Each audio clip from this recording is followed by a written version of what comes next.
Hola. Avui sóc al zoo. No és que m'hagi pres el dia lliure i hagi vingut aquí a passar el matí.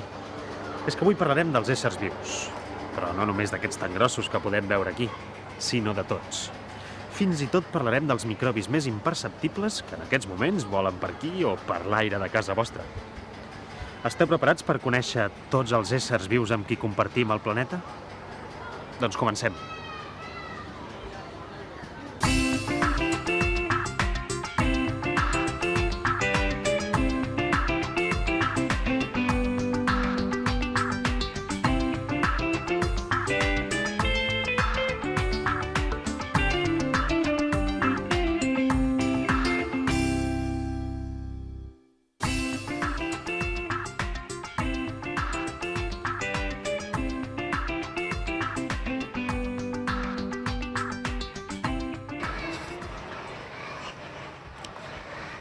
Encara que no ho sembli, al món hi ha milers i milers d'espècies i organismes vius completament diferents. Els científics que han volgut estudiar alguna part d'aquest conjunt immens han intentat ordenar-los i classificar-los per facilitar-ne la identificació i l'estudi. Però com que aquestes classificacions les han fet els homes i no pas la natura, han anat variant en funció dels interessos i la visió del món de cada època. Les primeres classificacions dels éssers vius classificaven els organismes en funció del seu interès pràctic. Així, podien dividir-los entre comestibles, verinosos, perillosos, útils per fer estris i altres divisions similars. Posteriorment van començar a aparèixer classificacions que pretenien ser objectives, però que es basaven únicament en la morfologia i la forma de vida de l'organisme. Això provocava que s'incloguessin en un mateix grup organismes que actualment se situen en grups separats, com el cas del dofí, que estava inclòs en el grup dels peixos. A partir que el científic anglès Charles Darwin va formular la teoria de l'evolució, es considera que una classificació correcta dels organismes, prèviament a les semblances morfològiques, ha de reflectir les relacions evolutives i ha d'agrupar els organismes relacionats de manera evolutiva.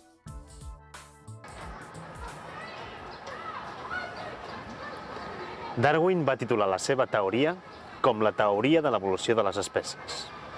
I de fet, quan ens referim a la varietat de formes diferents d'éssers vius, parlem d'espècies, igual que quan algun es troba en perill d'extinció.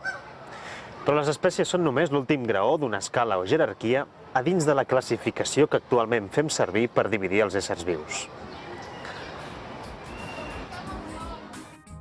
Des del segle XVIII, l'estructura de les classificacions dels éssers vius és de tipus jeràrquic. S'estableixen agrupacions anomenades tàxons que s'organitzen en diferents nivells.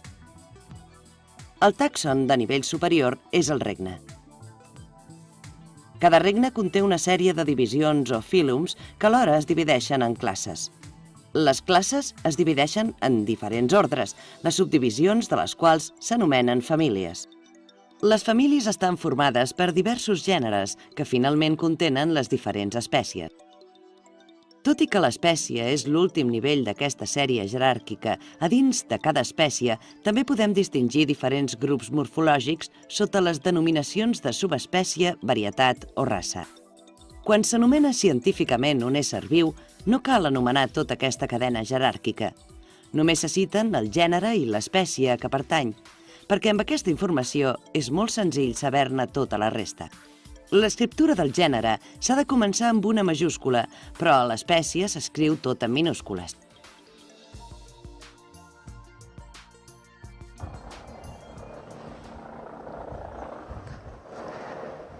Hem vist que l'últim nivell d'aquesta sèrie jeràrquica correspon a l'espècie, però que també hi podem trobar subespècies. Així, què és exactament una espècie? Com sabem, per exemple, si els cavalls o els ases pertanyen a la mateixa espècie o a espècies diferents? Entenem per espècie el conjunt format pels organismes que són capaços d'aparellar-se i tenir descendència fèrtil. Això significa que els cavalls i els ases són espècies diferents, perquè només poden tenir descendència estèril, és a dir, muls i mules. Des del temps d'Aristòtil fins a mitjans del segle XX, els éssers vius es classificaven en dos grans regnes, l'animal i el vegetal. Qualsevol organisme era encabit a dins un d'aquests regnes, encara que de vegades no hi havia una coincidència clara amb les característiques generals del regne. Però això ha canviat en l'últim mig segle. L'any 1959, el biòleg R.H. Whitaker va proposar una classificació formada per 5 regnes. Aquesta classificació va ser acceptada i encara perdura avui en dia, malgrat que es comencen a sentir veus discordants.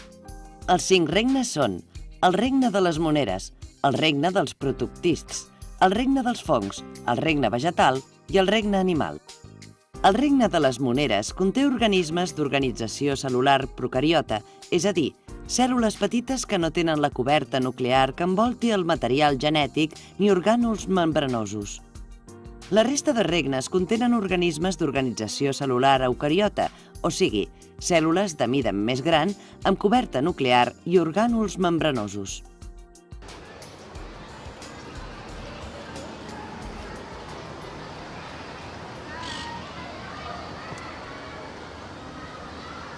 Coneguem una mica més de prop cadascun d'aquests regnes. Comencem pel regne que té més súbdits, però que alhora són més petits, el dels bacteris. El regne de les moneres és el regne dels organismes d'organització procariota que correspon als bacteris. Es tracta d'organismes unicel·lulars, tal com indica el nom de moneres, que significa simples o solitaris. Són els éssers unicel·lulars més petits. La mida de la cèl·lula procariota és molt inferior a la de la cèl·lula eucariota. Adopten 4 formes bàsiques: cocs, bacils, vibrions i espirils. Molts bacteris presenten uns apèndixs llargs i prims anomenats flagels que serveixen per donar moviment als bacteris. El nombre de flagels depèn del tipus de bacteri i de la nutrició. Si els aliments són escassos, poden reduir temporalment el nombre de flagels. Malgrat la simplicitat estructural, hi ha una diversitat enorme de bacteris i s'adapten a tot tipus de condicions ambientals. Els bacteris que viuen en situacions extremes s'anomenen extremòfils. Alguns poden viure en ambients de temperatures sota zero o de més de 100 graus. Hi ha bacteris que poden viure en medis molt àcids. Els bacteris anaerobis estan adaptats a medis sense oxigen. Alguns són capaços de fixar el nitrogen atmosfèric i incorporar-lo a la matèria orgànica, cosa que els permet viure en medis molt pobres en nitrogen. Davant d'una situació ambiental desfavorable, alguns bacteris adopten formes de resistència anomenades espores, que poden quedar inactives durant llargs períodes de temps fins que les condicions ambientals els tornin a ser favorables.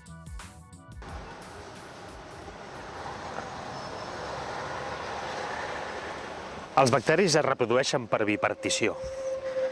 En condicions favorables es reprodueixen cada 20 minuts.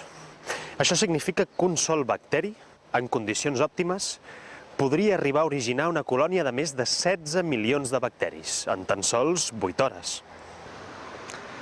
Aquesta rapidesa reproductiva, que és la que permet als laboratoris fer cultius de bacteris per analitzar-los després més fàcilment, planteja un repte important per als bacteris. Com s'alimenten 16 milions de bacteris al lloc on fa 8 hores només n'hi havia un? Ja se sap allò, d'on mengen 3, en mengen 4, però 16 milions? A l'hora d'alimentar-se, alguns bacteris són autòtrofs, és a dir, són capaços de fabricar matèria orgànica a partir d'inorgànica. I altres són heteròtrofs, o sigui, que necessiten consumir matèria orgànica.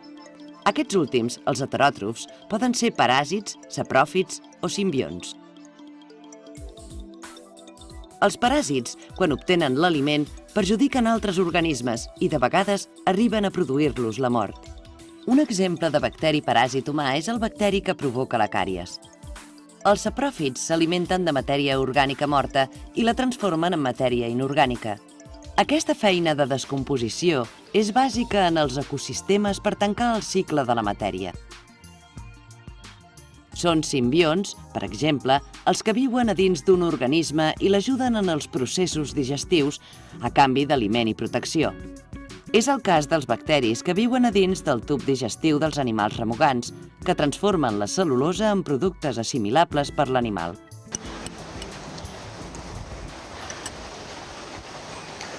Els humans hem après a aprofitar alguns bacteris per a usos científics i fins i tot industrials. Per exemple, l'aigua que surt de l'aixeta ha estat depurada amb bacteris que s'han menjat els elements nocius que contenia. Hem aconseguit fabricar plàstics biodegradables, incorporant-hi bacteris que degraden el plàstic. I algunes de les coses que mengem o bevem, com ara el vi o els iogurts, s'elaboren a partir de la fermentació provocada pels bacteris. Però, sens dubte, un dels èxits més grans aconseguits pels humans a partir dels bacteris ha estat la síntesi de vacunes i antibiòtics, que ens permeten combatre, precisament, uns altres bacteris, els que ens són perjudicials. Alguns bacteris poden causar malalties greus en els éssers humans, com per exemple el còlera, el tifus, la gangrena, el tètan, la pulmonia o la tuberculosi.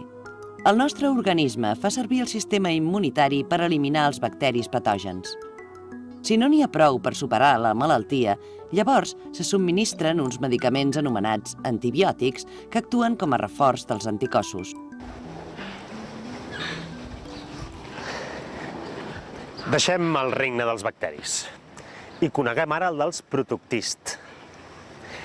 Aquests éssers vius, amb un nom tan estrany, es diuen així perquè la paraula protoctist significa els primers d'establir-se.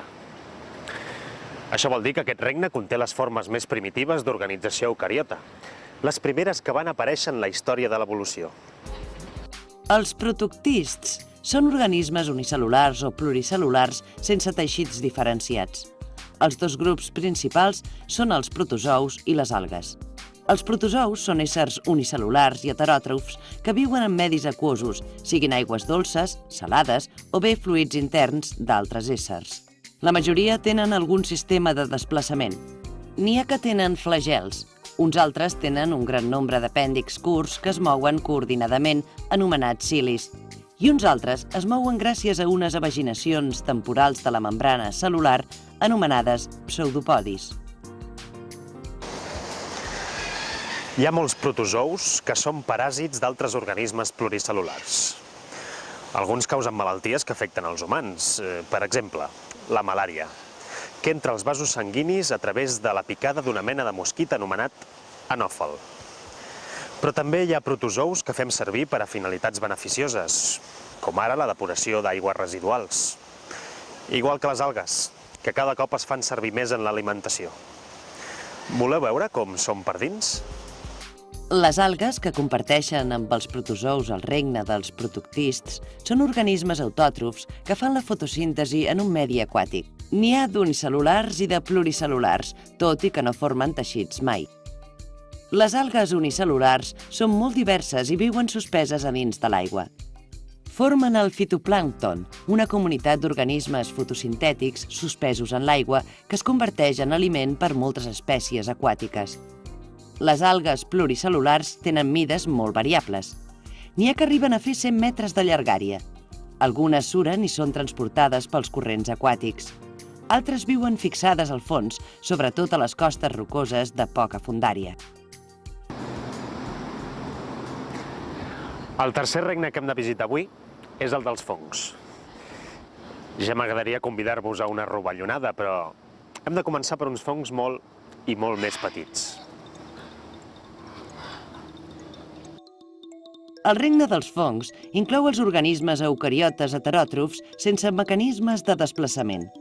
La majoria són pluricel·lulars, però hi ha un grup de fongs unicel·lulars, els llevats, com el llevat amb què s'elabora el pa. La majoria de fongs són terrestres, però n'hi ha alguns d'aquàtics i fins i tot n'hi ha de paràsits, com els famosos peus d'atleta, que poden evitar els dits dels peus humans, o altres que s'instal·len a la pell o a les mucoses internes. Els fongs tenen digestió externa, és a dir, que en lloc d'ingerir l'aliment, el desintegren a l'exterior i després l'absorbeixen.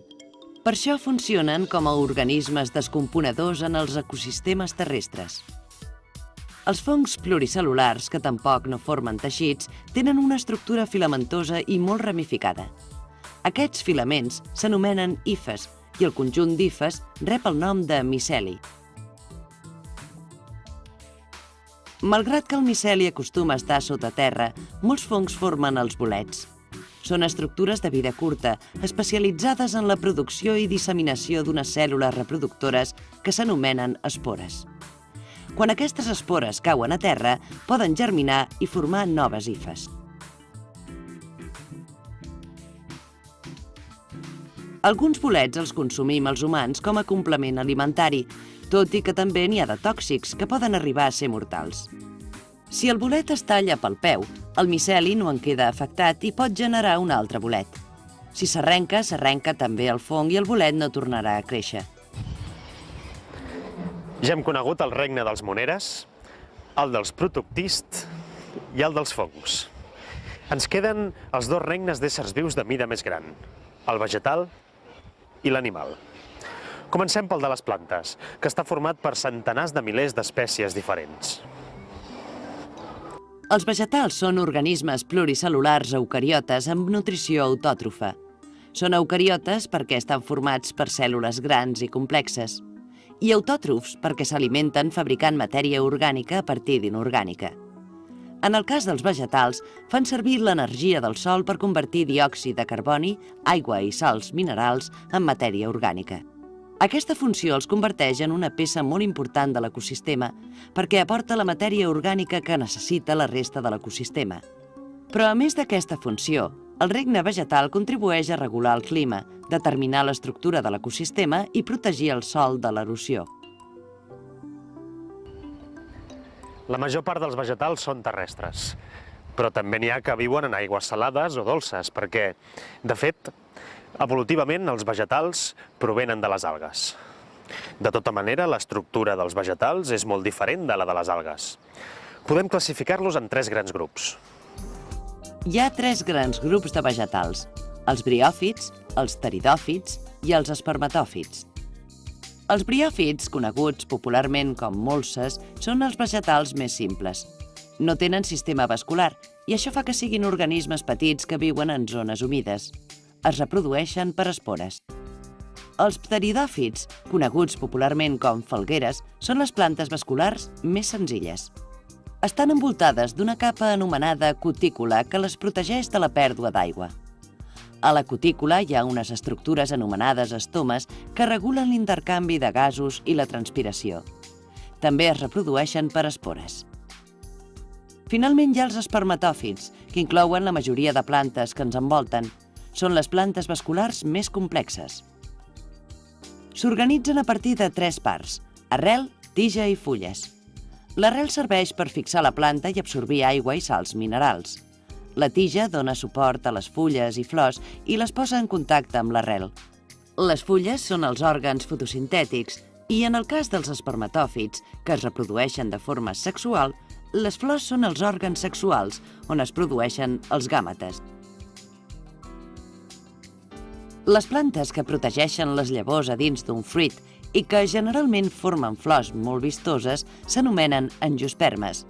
I les plantes en què les llavors no queden tancades completament a dins de fruits i que fan flors poc vistoses s'anomenen gimnospermes.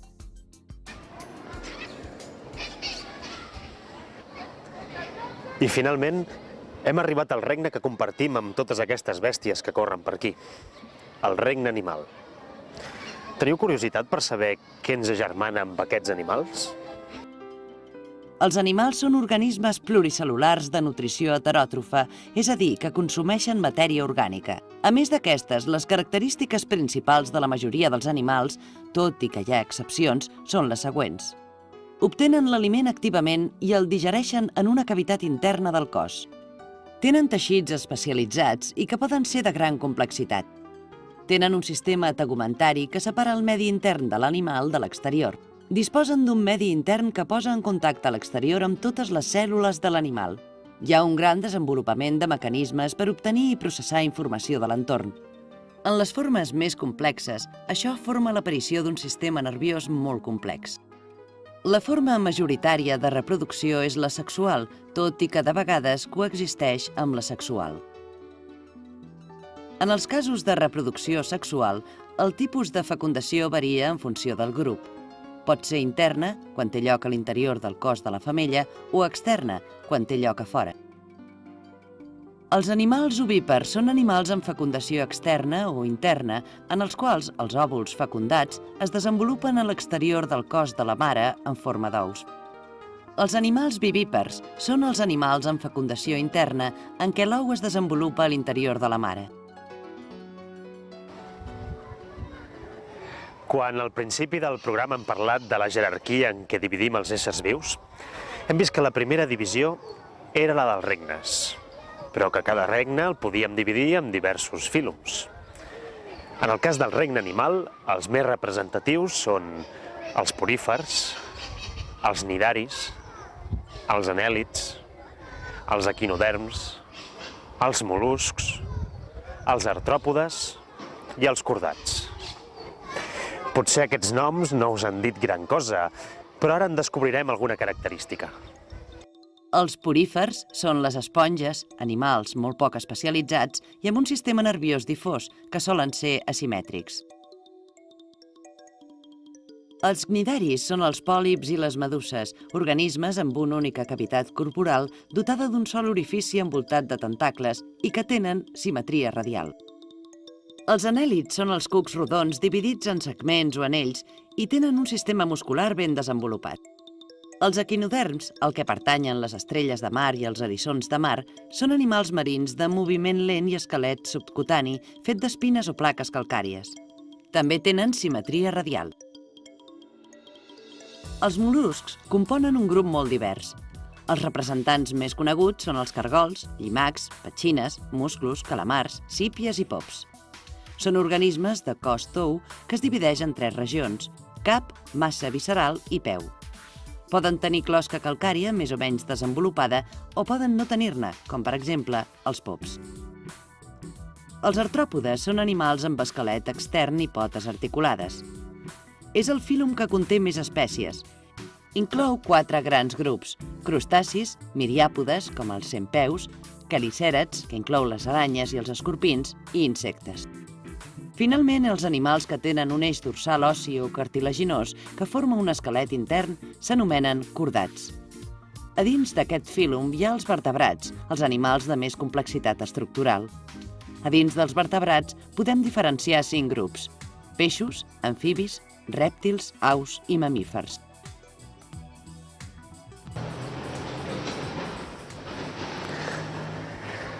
Gairebé ja hem arribat al final. Si us pensàveu que al zoo només hi havia animals, ja veieu que us heu quedat curts. I hem trobat membres de tots els regnes dels éssers vius. Ai, que em sembla que he agafat la grip. I fins i tot éssers que no són vius, com els virus. Els virus, que poden infectar qualsevol espècie viva i que causen diverses malalties en l'espècie humana, no es consideren pròpiament éssers vius perquè són paràsits obligats.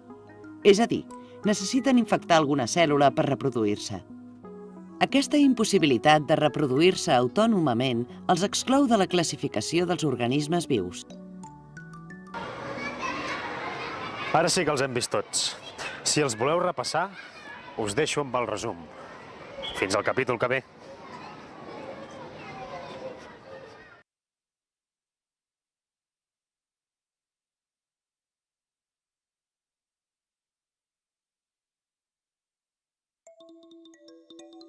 Des del segle XVIII, la classificació dels éssers vius estableix agrupacions d'ordre jeràrquic anomenades tàxons, que s'organitzen en diferents nivells.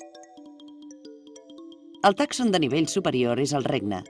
Cada regne conté una sèrie de divisions o fílums que alhora es divideixen en classes, ordres, famílies, gèneres i finalment espècies, que encara poden subdividir-se en subespècies, varietats o races. Entenem per espècie el conjunt format pels organismes que són capaços d'aparellar-se i tenir descendència fèrtil. Quan s'anomena científicament un ésser viu, se citen el gènere i l'espècie a què pertany. L'any 1959 es van classificar les espècies en 5 regnes: el de les moneres, el dels protoctists, el dels fongs, el vegetal i l'animal. El regne de les moneres conté organismes d'organització cel·lular procariota, és a dir, cèl·lules petites mancades de coberta nuclear que envolti el material hereditari. La resta de regnes contenen organismes d'organització cel·lular eucariota, o sigui, cèl·lules de mida més gran amb nucli cel·lular i orgànuls membranosos. El regne de les moneres, que vol dir solitaris, està format pels bacteris que adopten 4 formes bàsiques: cocs, bacils, vibrions i espirils. A l'hora d'alimentar-se, alguns bacteris són autòtrofs, és a dir, són capaços de fabricar matèria orgànica a partir d'inorgànica, i altres són heteròtrofs, o sigui, que necessiten consumir matèria orgànica. Aquests últims poden ser paràsits que obtenen aliment perjudicant altres organismes, sapròfits que s'alimenten d'organismes morts o simbionts que s'alimenten i alhora ajuden un altre organisme a digerir. El regne dels protoctists està format per organismes unicel·lulars o pluricel·lulars sense teixits diferenciats. Els 2 grups principals són els protozous i les algues. El regne dels fongs inclou els organismes eucariotes heteròtrofs sense mecanismes de desplaçament.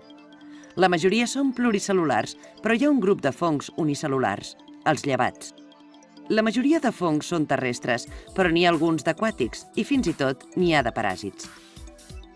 El regne vegetal està format per organismes pluricel·lulars eucariotes amb nutrició autòtrofa, que fan servir l'energia del sol per convertir diòxid de carboni, aigua i sals minerals en matèria orgànica. Hi ha 3 grans grups de plantes: els briòfits, o molses, els pteridòfits, o falgueres, i els espermatòfits, o plantes vasculars més complexes, que inclouen la majoria de plantes que ens envolten. El regne animal està format per organismes pluricel·lulars de nutrició heteròtrofa. Els fílums més representatius d'aquest regne són els porífers o esponges, els cnidaris, que inclouen els pòlips i les meduses, els anèl·lids o cucs d'anelles, els equinoderms, que inclouen estrelles i eriçons de mar, i els mol·luscs, que inclouen cargols, llimacs, petxines, musclos, calamars, sípies i pops. Els artròpodes és el fílum que conté més espècies i que es divideix en crustacis, miriàpodes, quelicèrats i insectes. I finalment els cordats, on trobem els animals de més complexitat estructural, els vertebrats. A dins dels vertebrats podem diferenciar 5 grups: peixos, amfibis, rèptils, aus i mamífers. Els virus no es consideren pròpiament éssers vius perquè són paràsits obligats que necessiten infectar alguna cèl·lula per reproduir-se.